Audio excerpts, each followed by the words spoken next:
Shalom, bersama saya Pendeta Reza Abraham dalam ringkasan pelajaran Sekolah Sabat 5 menit. Di pelajaran yang ke-7 di triwulan ini kita belajar tentang berbahagialah mereka yang percaya. Mari kita lihat pelajaran di belakang ini. Sepanjang satu pekan ini saya membagi pelajaran Sekolah Sabat menjadi 5 bagian dari hari Minggu sampai dengan hari Kamis. Yang pertama Abraham, kedua Maria Magdalena, ketiga Pilatus, keempat Thomas, dan yang terakhir kita. Dari 5 bagian ini saya juga bagi lagi menjadi 3 bagian. Pelajaran hari Minggu dan Senin ini berhubungan dengan percaya yang positif.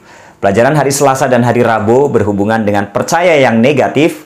Pelajaran hari Kamis berhubungan dengan penerapan pada saat ini, yaitu kehidupan kita. Kita lihat satu persatu.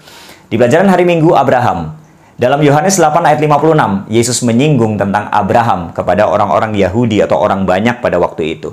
Yesus katakan, Abraham, nenek moyangmu telah melihatnya, yaitu melihat Yesus. Kapan? Yesus baru lahir setelah jauh Abraham. Nah, di sini berhubungan dengan Kejadian 12 ayat 1-3. Ketika Abraham dipanggil oleh Tuhan untuk keluar dari negerinya, yaitu Ur Kasdim, untuk pergi ke satu tempat yang Tuhan akan sediakan kepada Abraham, Abraham percaya. Atas panggilan Tuhan, dia meninggalkan negerinya dan pergi ke tempat itu. Nah, ini menunjukkan bahwa iman Abraham luar biasa. Demi percayanya kepada Tuhan, dia rela meninggalkan tempatnya, rumahnya, kesenangannya, masa lalunya. Nah, bahkan dari situ Tuhan memberikan 7 janji kepada Abraham. Salah satunya di Kejadian 12 ayat 3. Olehmu, Abraham, semua bangsa akan mendapatkan berkat. Nah, ini janji berhubungan dengan Mesias yang akan datang. Melalui keturunan Abraham, maka Yesus akan lahir. Itu maksudnya. Itulah sebabnya Abraham tahu dia dipakai menjadi sarana keselamatan. Abraham tidak melihat Yesus karena dia sudah meninggal sebelum Yesus lahir. Tapi dia mengimani, dia percaya, dia punya pengharapan, dia melihat ke depan bahwa Yesus akan lahir melalui keturunannya. Ini yang dikatakan bahwa dia telah melihatnya melalui lambang, melalui janji, melalui pengharapan. Nah, dalam Yohanes 8 ayat 58, Yesus mengatakan, sebelum Abraham ada, aku telah ada. Ini menunjukkan bahwa Yesus adalah anak Allah. Maka di bagian pertama ini, Abraham menjadi sebuah kesaksian bagi orang Yahudi pada waktu itu, bahwa Yesus yang dijanjikan, Mesias yang dijanjikan dari pengalaman hidup Abraham, itu adalah Yesus yang mereka temui. Ini bagian yang pertama. Bagian yang kedua, Maria Magdalena, Yohanes 12 ayat 3. Maria mengurapi Yesus dengan minyak narwastu yang mahal. Harganya adalah upah pekerja atau buruh selama 1 tahun, mahal sekali. Maria mengucap syukur karena Yesus telah mengampuni dosanya. Maria mengucap syukur karena Yesus telah membangkitkan saudaranya, yaitu Lazarus. Dia percaya kepada Yesus dengan mengorbankan apa yang dia punya, harga mahal nih minyak narwastu, tapi dia rela. Percayanya Maria pada waktu itu, dia rela mengorbankan hartanya. Maka 2 bagian ini adalah percaya yang positif.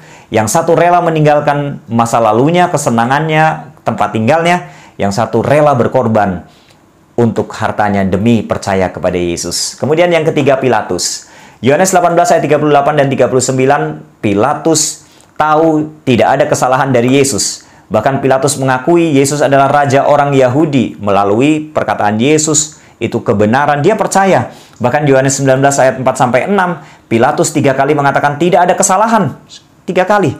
Nah, kemudian ketika mati di kayu salib, Yohanes 19 ayat 19, Pilatus memberi tulisan di salib itu raja orang Yahudi. Pilatus percaya Yesus tidak salah. Pilatus percaya Yesus raja orang Yahudi. Pilatus percaya ini kebenaran. Tapi karena desakan orang banyak, para imam dan orang-orang Yahudi, akhirnya dia memutuskan untuk menghukum mati Yesus di kayu salib. Ini iman atau percaya yang negatif karena desakan orang banyak. Kemudian Thomas, Yohanes 20 ayat 25, Thomas mengatakan, kalau aku melihat baru aku percaya, atau kalau aku mencucukkan jariku ke telapak tangannya atau ke lambungnya, baru aku percaya. Ini adalah jenis iman yang melihat bukti dulu. Padahal murid-murid Yesus sudah memberikan kesaksian, Yesus sudah bangkit, tapi dia tidak percaya. Ini jenis iman yang negatif. Jadi 2 bagian ini adalah percaya, tapi dalam hal negatif. Nah, sekarang yang terakhir kita. Melalui firman Tuhan, kita harus lebih percaya. Kenapa? Karena kita mendapatkan fasilitas dari Kejadian sampai Wahyu, cerita yang lengkap, full. Sedangkan mereka ini adalah pengalaman-pengalaman hanya sebatas mereka hidup, tapi kita melihat pengalaman Abraham, Maria, Pilatus, Thomas, dan lain sebagainya. Jadi kita harus lebih percaya melalui firman Tuhan, karena firman Tuhan semuanya tergenapi satu persatu sampai saat ini.